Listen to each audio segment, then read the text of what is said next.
2 Maccabees chapter 8. Meanwhile Judas, who was also called Maccabees, and his companions secretly entered the villages and summoned their kindred and enlisted those who had continued in the Jewish faith. And so they gathered about 6,000.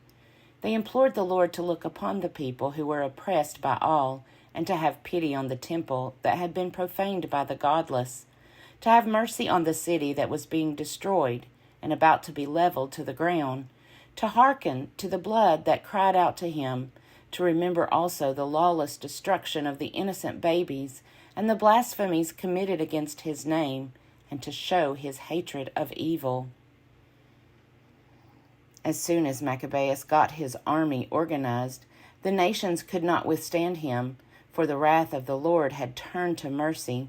Coming without warning, he would set fire to towns and villages. He captured strategic positions and put to flight not a few of the enemy. He found the nights most advantageous for such attacks, and talk of his valor spread everywhere. When Philip saw that the man was gaining ground little by little, and that he was pushing ahead with more frequent successes, he wrote to Ptolemy, the governor of Coele-Syria and Phoenicia, to come to the aid of the king's government. Then Ptolemy promptly appointed Nicanor, son of Patroclus, one of the king's first friends, and sent him, in command of no fewer than 20,000 men of various nations, to wipe out the entire people of Judea. He associated with him Gorgias, a general and a man of experience in military service.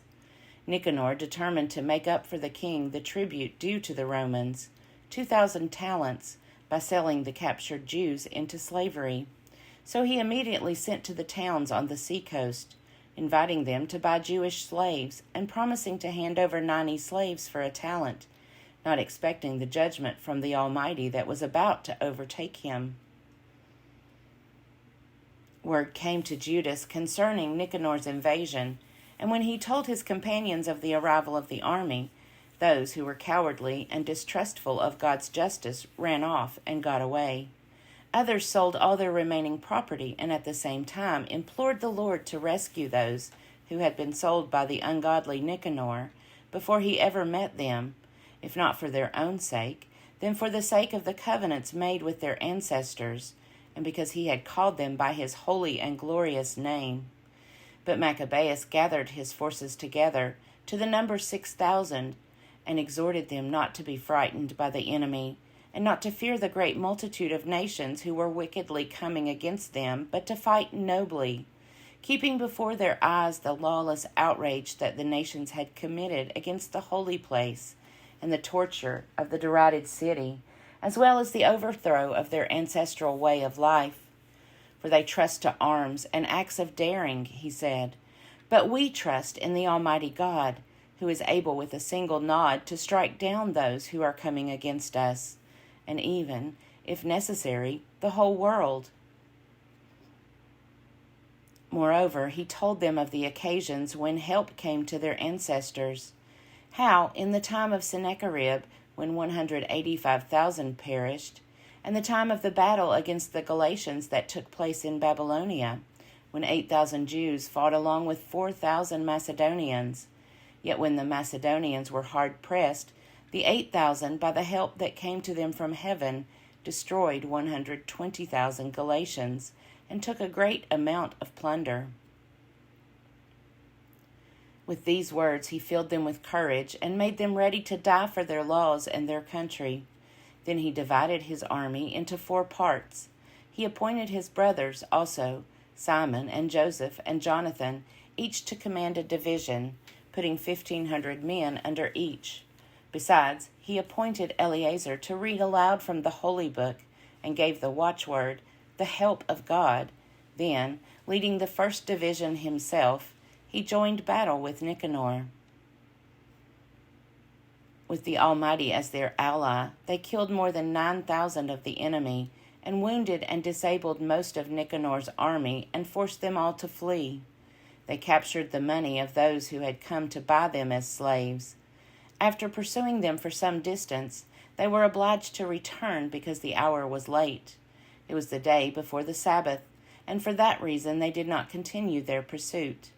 When they had collected the arms of the enemy and stripped them of their spoils, they kept the Sabbath, giving great praise and thanks to the Lord, who had preserved them for that day and allotted it to them as the beginning of mercy. After the Sabbath, they gave some of the spoils to those who had been tortured, and to the widows and orphans, and distributed the rest among themselves and their children. When they had done this, they made common supplication and implored the merciful Lord to be wholly reconciled with his servants. In encounters with the forces of Timothy and Maccabees, they killed more than 20,000 of them and got possession of some exceedingly high strongholds, and they divided a very large amount of plunder, giving to those who had been tortured, and to the orphans and widows, and also to the aged, shares equal to their own. They collected the arms of the enemy, and carefully stored all of them in strategic places. The rest of the spoils they carried to Jerusalem. They killed the commander of Timothy's forces, a most wicked man, and one who had greatly troubled the Jews. While they were celebrating the victory in the city of their ancestors, they burned those who had set fire to the sacred gates, Callisthenes and some others, who had fled into one little house, so these received the proper reward for their impiety. The thrice accursed Nicanor, who had brought the 1,000 merchants to buy the Jews, having been humbled with the help of the Lord by opponents, whom he regarded as of the least account, took off his splendid uniform, and made his way alone like a runaway slave across the country until he reached Antioch, having succeeded chiefly in the destruction of his own army. So he, who had undertaken to secure tribute for the Romans by the capture of the people of Jerusalem, proclaimed that the Jews had a defender, and that therefore the Jews were invulnerable because they followed the laws ordained by him. 2 Maccabees chapter 9. About that time, as it happened, Antiochus had retreated in disorder from the region of Persia. He had entered the city called Persepolis and attempted to rob the temples and control the city. Therefore, the people rushed to the rescue with arms, and Antiochus and his army were defeated, with the result that Antiochus was put to flight by the inhabitants and beat a shameful retreat. While he was in Ecbatana, news came to him of what had happened to Nicanor and the forces of Timothy. Transported with rage, he conceived the idea of turning upon the Jews the injury done by those who had put him to flight. So he ordered his charioteer to drive without stopping until he completed the journey. But the judgment of heaven rode with him, for in his arrogance he said, "When I get there, I will make Jerusalem a cemetery of Jews." But the all-seeing Lord, the God of Israel, struck him with an incurable and invisible blow. As soon as he stopped speaking, he was seized with a pain in his bowels for which there was no relief, and with sharp internal tortures, and that very justly, for he had tortured the bowels of others with many and strange inflictions. Yet he did not in any way stop his insolence, but was even more filled with arrogance, breathing fire in his rage against the Jews, and giving orders to drive even faster. And so it came about that he fell out of his chariot as it was rushing along, and the fall was so hard as to torture every limb of his body. Thus he, who only a little while before had thought in his superhuman arrogance that he could command the waves of the sea, and had imagined that he could weigh the high mountains in a balance, was brought down to earth, and carried in a litter, making the power of God manifest to all. And so the ungodly man's body swarmed with worms, and while he was still living in anguish and pain, his flesh rotted away. And because of the stench, the whole army felt revulsion at his decay. Because of his intolerable stench, no one was able to carry the man, who a little while before had thought that he could touch the stars of heaven. Then it was that, broken in spirit, he began to lose much of his arrogance and to come to his senses under the scourge of God. For he was tortured with pain every moment. And when he could not endure his own stench, he uttered these words, "It is right to be subject to God.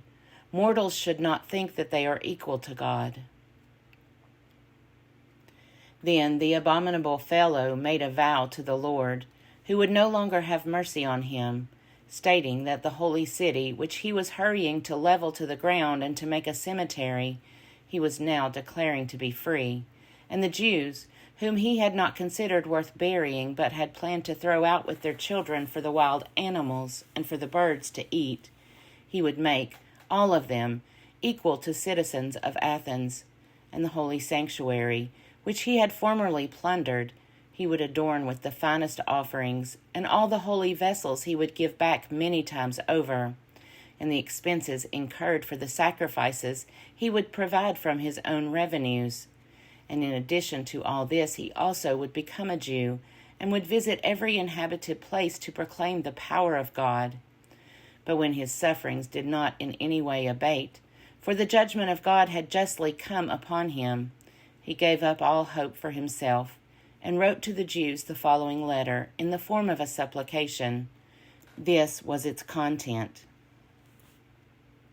To his worthy Jewish citizens, Antiochus, their king and general, sends hearty greetings and good wishes for their health and prosperity. If you and your children are well and your affairs are as you wish, I'm glad, as my hope is in heaven. Now I was feeling weak, and so I was remembering with affection your esteem and goodwill. On my way back from the region of Persia, I suffered an annoying illness, and I have deemed it necessary to take thought for the general security of all. I do not despair of my condition, for I have good hope of recovering from my illness. But I observed that my father, on the occasions when he made expeditions into the upper country, appointed his successor, so that, if anything unexpected happened, or any unwelcome news came, the people throughout the realm would not be troubled, for they would know to whom the government was left. Moreover, I understand how the princes along the borders and the neighbors of my kingdom keep watching for opportunities and waiting to see what will happen. So I have appointed my son Antiochus to be king, whom I have often entrusted and commended to most of you when I hurried off to the upper provinces. And I have written to him the appended letter. I therefore urge and beg you to remember the public and private services rendered to you, and to maintain your present goodwill, each of you, toward me and my son, for I am sure that he will follow my policy and will treat you with moderation and kindness. So the murderer and blasphemer, having endured the more intense suffering such as he had inflicted on others, came to the end of his life by a most pitiable fate, among the mountains in a strange land. And Philip, one of his courtiers, took his body home. Then, fearing the son of Antiochus, he withdrew to Ptolemy Philometor in Egypt. 2 Maccabees chapter 10. Now Maccabeus and his followers, the Lord leading them on, recovered the temple and the city. They tore down the altars that had been built in the public square by the foreigners, and also destroyed the sacred precincts. They purified the sanctuary and made another altar of sacrifice. Then, striking fire out of flint, they offered sacrifices, after a lapse of 2 years. And they offered incense, and lighted lamps, and set out the bread of the presence. When they had done this, they fell prostrate and implored the Lord that they might never again fall into such misfortunes, but that, if they should ever sin, they might be disciplined by him with forbearance, and not be handed over to blasphemous and barbarous nations. It happened that on the same day on which the sanctuary had been profaned by the foreigners, the purification of the sanctuary took place, that is, on the 25th day of the same month, which was Chislev. They celebrated it for 8 days with rejoicing, in the manner of the festival of booths, remembering how not long before, during the festival of booths, they had been wandering in the mountains and caves like wild animals. Therefore, carrying ivy-wreathed wands and beautiful branches, and also palm fronds, they offered hymns of thanksgiving to him who had given success to the purifying of his own holy place. They decreed by public edict, ratified by vote, that the whole nation of the Jews should observe these days every year. Such then was the end of Antiochus, who was called Epiphanes. Now we will tell what took place under Antiochus Eupator, who was the son of that ungodly man, and will give a brief summary of the principal calamities of the wars. This man, when he succeeded to the kingdom, appointed one Lysias to have charge over the government, and Protarchus to be governor of Coelesyria and Phoenicia. Ptolemy, who was called Macron, took the lead in showing justice to the Jews because of the wrong that had been done to them, and attempted to maintain peaceful relations with them. As a result, he was accused before Eupator by the king's friends. He heard himself called a traitor at every turn because he had abandoned Cyprus, which Philometor had entrusted to him, and had gone over to Antiochus Epiphanes. Unable to command the respect due his office, he took poison and ended his life. When Gorgias became governor of the region, he maintained a force of mercenaries, and at every turn kept attacking the Jews. Besides this, the Idumeans, who had control of important strongholds, were harassing the Jews. They received those who were banished from Jerusalem and endeavored to keep up the war. But Maccabees and his forces, after making solemn supplication and imploring God to fight on their side, rushed to the strongholds of the Idumeans. Attacking them vigorously, they gained possession of the places, and drove back all who fought upon the wall, and slaughtered those whom they encountered, killing no fewer than 20,000. When at least 9,000 took refuge in 2 very strong towers, well equipped to withstand a siege, Maccabeus left Simon and Joseph, and also Zacchaeus and his troops, a force sufficient to besiege them, and he himself set off for places where he was more urgently needed. But those with Simon, who were money-hungry, were bribed by some of those who were in the towers, and on receiving 70,000 drachmas, let some of them slip away. When word of what had happened came to Maccabeus, he gathered the leaders of the people, and accused these men of having sold their kindred for money by setting their enemies free to fight against them. Then he killed these men who had turned traitor, and immediately captured the 2 towers. Having success at arms in everything he undertook, he destroyed more than 20,000 in the 2 strongholds. Now Timothy, who had been defeated by the Jews before, gathered a tremendous force of mercenaries and collected the cavalry from Asia in no small number. He came on, intending to take Judea by storm. As he drew near, Maccabeus and his men sprinkled dust on their heads and girded their loins with sackcloth in supplication to God. Falling upon the steps before the altar, they implored him to be gracious to them and to be an enemy to their enemies and an adversary to their adversaries, as the law declares. And rising from their prayer, they took up their arms and advanced a considerable distance from the city. And when they came near the enemy, they halted. Just as dawn was breaking, the 2 armies joined battle, the one having as pledge of success and victory not only their valor, but also their reliance on the Lord, while the other made rage their leader in the fight. When the battle became fierce, there appeared to the enemy from heaven 5 resplendent men on horses with golden bridles, and they were leading the Jews. 2 of them took Maccabeus between them, and shielding him with their own armor and weapons, they kept him from being wounded. They showered arrows and thunderbolts on the enemy, so that, confused and blinded, they were thrown into disorder and cut to pieces. 2,500 were slaughtered, besides 600 cavalry. Timothy himself fled to a stronghold called Gazara, especially well garrisoned, where Chiarius was commander. Then Maccabeus and his men were glad, and they besieged the fort for 4 days. The men within, relying on the strength of the place, kept blaspheming terribly and uttering wicked words. But at dawn of the 5th day, 20 young men in the army of Maccabeus, fired with anger because of the blasphemies, bravely stormed the wall, and with savage fury cut down everyone they met. During the distraction, others came up in the same way, wheeled around against the defenders, and set fire to the towers. They kindled fires and burned the blasphemers alive.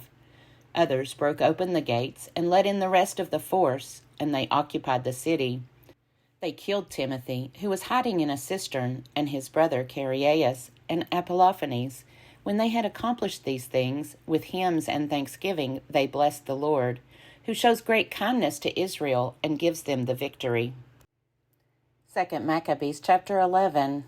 Very soon after this, Lysias, the king's guardian and kinsman, who was in charge of the government, being vexed at what had happened, gathered about 80,000 infantry and all his cavalry and came against the Jews.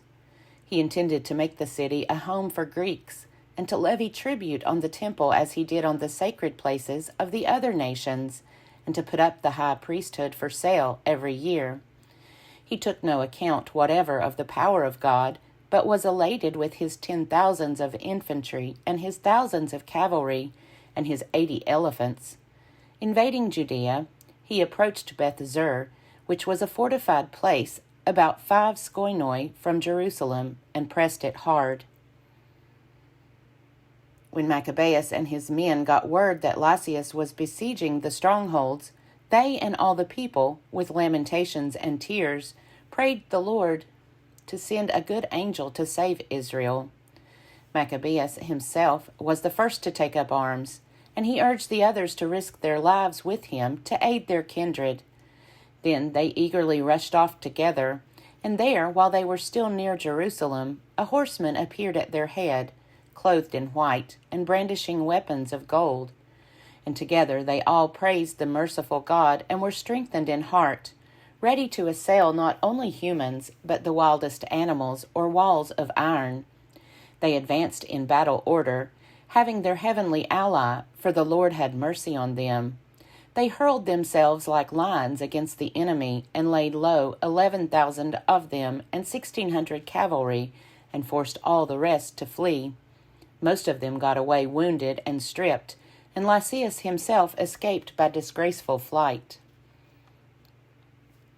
As he was not without intelligence, he pondered over the defeat that had befallen him, and realized that the Hebrews were invincible because the mighty God fought on their side. So he sent to them and persuaded them to settle everything on just terms, promising that he would persuade the king, constraining him to be their friend. Maccabeus, having regard for the common good, agreed to all that Lysias urged, for the king granted every request in behalf of the Jews that Maccabeus delivered to Lysias in writing. The letter written to the Jews by Lysias was to this effect: Lysias to the people of the Jews, greetings. John and Absalom, who were sent by you, have delivered your signed communication and have asked about the matters indicated in it. I have informed the king of everything that needed to be brought before him, and I have agreed to what was possible. If you will maintain your goodwill toward the government, I will endeavor in the future to help promote your welfare. And concerning such matters and their details, I have ordered these men and my representatives to confer with you. Farewell, the 148th year, Dioscorinthius 24th. The king's letter ran thus: King Antiochus to his brother Lysias, greetings. Now that our father has gone on to the gods, we desire that the subjects of the kingdom be undisturbed in caring for their own affairs. We have heard that the Jews do not consent to our father's change to Greek customs, but prefer their own way of living and ask that their own customs be allowed them. Accordingly, since we choose that this nation also should be free from disturbance, our decision is that their temple be restored to them, and that they shall live according to the customs of their ancestors. You will do well, therefore, to send word to them and give them pledges of friendship, so that they may know our policy and be of good cheer and go on happily in the conduct of their own affairs. To the nation, the king's letter was as follows: King Antiochus to the council of the Jews and to the other Jews, greetings. If you are well, it is as we desire. We also are in good health. Menelaus has informed us that you wish to return home and look after your own affairs. Therefore, those who go home by the 30th of Xanthicus will have our pledge of friendship and full permission for the Jews to enjoy their own customs and laws. Just as formerly, and none of them shall be molested in any way for what may have been done in ignorance. And I have also sent Menelaus to encourage you. Farewell, the 148th year, Xanthicus 15th. The Romans also sent them a letter, which read thus: Quintus Memmius and Titus Mannius, envoys of the Romans, to the people of the Jews, greetings. With regard to what Lysias, the kinsman of the king, has granted you, we also give consent. But as to the matters that he decided are to be referred to the king, as soon as you have considered them, send someone promptly so that we may make proposals appropriate for you. For we are on our way to Antioch. Therefore, make haste and send messengers so that we may have your judgment. Farewell, the 148th year, Xanthicus 15th. 2 Maccabees chapter 12. When this agreement had been reached, Lysias returned to the king, and the Jews went about their farming. But some of the governors in various places, Timothy and Apollonius, son of Gnaeus, as well as Hieronymus and Demophon, and in addition to these Nicanor, the governor of Cyprus, would not let them live quietly and in peace. And the people of Joppa did so ungodly a deed as this. They invited the Jews who lived among them to embark, with their wives and children, on boats that they had provided, as though there were no ill will to the Jews. And this was done by public vote of the city. When they accepted, because they wished to live peaceably and suspected nothing, the people of Joppa took them out to sea and drowned them, at least 200. When Judas heard of the cruelty visited on his compatriots, he gave orders to his men and, calling upon God, the righteous judge, attacked the murderers of his kindred. He set fire to the harbor by night, burned the boats, and massacred those who had taken refuge there. Then, because the city gates were closed, he withdrew, intending to come again and root out the whole community of Joppa. But learning that the people in Jamnia meant in the same way to wipe out the Jews who were living among them, he attacked the Jamnites by night, and set fire to the harbor and the fleet, so that the glow of the light was seen in Jerusalem, 30 miles distant. When they had gone more than a mile from there on their march against Timothy, at least 5,000 Arabs with 500 cavalry attacked them. After a hard fight, Judas and his companions, with God's help, were victorious. The defeated nomads begged Judas to grant them pledges of friendship, promising to give him livestock and to help his people in all other ways. Judas, realizing that they might indeed be useful in many ways, agreed to make peace with them, and after receiving his pledges, they went back to their tents. He also attacked a certain town that was strongly fortified with earthworks and walls and inhabited by all sorts of nations. Its name was Caspin. Those who were within, relying on the strength of the walls and on their supply of provisions, behaved most insolently toward Judas and his men, railing at them and even blaspheming and saying unholy things. But Judas and his men, calling upon the great sovereign of the world, who without battering rams or engines of war overthrew Jericho in the days of Joshua, rushed furiously upon the walls. They took the town by the will of God and slaughtered untold numbers, so that the adjoining lake, a quarter of a mile wide, appeared to be running over with blood. When they had gone 95 miles from there, they came to a stockade, to the Jews who are called Tubiani. They did not find Timothy in that region, for he had by then left there without accomplishing anything, though in one place he had left a very strong garrison. Dositheus and Sosipater, who were captains under Maccabees, marched out and destroyed those whom Timothy had left in the stronghold, more than 10,000 men. But Maccabees arranged his army in divisions, set men in command of the divisions, and hurried after Timothy, who had with him 120,000 infantry and 2,500 cavalry.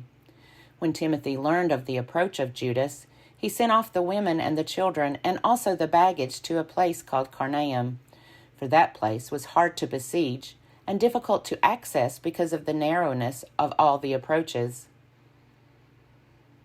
But when Judas's first division appeared, terror and fear came over the enemy at the manifestation to them of him who sees all things. In their flight they rushed headlong in every direction, so that often they were injured by their own men and pierced by the points of their own swords. Judas pressed the pursuit with the utmost vigor, putting the sinners to the sword and destroying as many as 30,000. Timothy himself fell into the hands of Dositheus and Sosipater and their men. With great guile he begged them to let him go in safety, because he held the parents of most of them and the brothers of some, to whom no consideration would be shown. And when with many words he had confirmed his solemn promise to restore them unharmed, they let him go, for the sake of saving their kindred. Then Judas marched against Carnaim and the temple of Atargatis, and slaughtered 25,000 people. After the rout and destruction of these, he marched also against Ephron, a fortified town where Lysias lived with multitudes of people of all nationalities. Stalwart young men took their stand before the walls and made a vigorous defense, and great stores of war engines and missiles were there. But the Jews called upon the sovereign, who with power shatters the might of his enemies, and they got the town into their hands, and killed as many as 25,000 of those who were in it. Setting out from there, they hastened to Scythopolis, which is 75 miles from Jerusalem. But when the Jews who lived there bore witness to the goodwill that the people of Scythopolis had shown them, and their kind treatment of them in times of misfortune, they thanked them, and exhorted them to be well disposed to their race in the future also. Then they went up to Jerusalem, as the festival of weeks was close at hand. After the festival, called Pentecost, they hurried against Gorgias, the governor of Idumea, who came out with 3,000 infantry and 400 cavalry. When they joined battle, it happened that a few of the Jews fell, but a certain Dositheus, one of Bacanor's men, who was on horseback and was a strong man, caught hold of Gorgias and, grasping his cloak, was dragging him off by main strength, wishing to take the accursed man alive, when one of the Thracian cavalry bore down on him and cut off his arm. So Gorgias escaped and reached Marissa. As Esdras and his men had been fighting for a long time and were weary, Judas called upon the Lord to show himself their ally and leader in the battle. In the language of their ancestors, he raised the battle cry with hymns. Then he charged against Gorgias' troops when they were not expecting it and put them to flight. Then Judas assembled his army and went to the city of Adullam. As the 7th day was coming on, they purified themselves according to the custom and kept the Sabbath there. On the next day, as had now become necessary, Judas and his men went to take up the bodies of the fallen and to bring them back to lie with their kindred in the tombs of their ancestors. Then, under the tunic of each one of the dead, they found sacred tokens of the idols of Jamnia, which the law forbids the Jews to wear. And it became clear to all that this was the reason these men had fallen. So they all blessed the ways of the Lord, the righteous judge, who reveals the things that are hidden, and they turned to supplication, praying that the sin that had been committed might be wholly blotted out. The noble Judas exhorted the people to keep themselves free from sin, for they had seen with their own eyes what had happened as the result of the sin of those who had fallen. He also took up a collection, man by man, to the amount of 2,000 drachmas of silver, and sent it to Jerusalem to provide for a purification offering. In doing this, he acted very well and honorably, taking account of the resurrection. For if he were not expecting that those who had fallen would rise again, it would have been superfluous and foolish to pray for the dead. But if he was looking to the splendid reward that is laid up for those who fall asleep in godliness, it was a holy and pious thought. Therefore he made atonement for the dead, so that they might be delivered from their sin.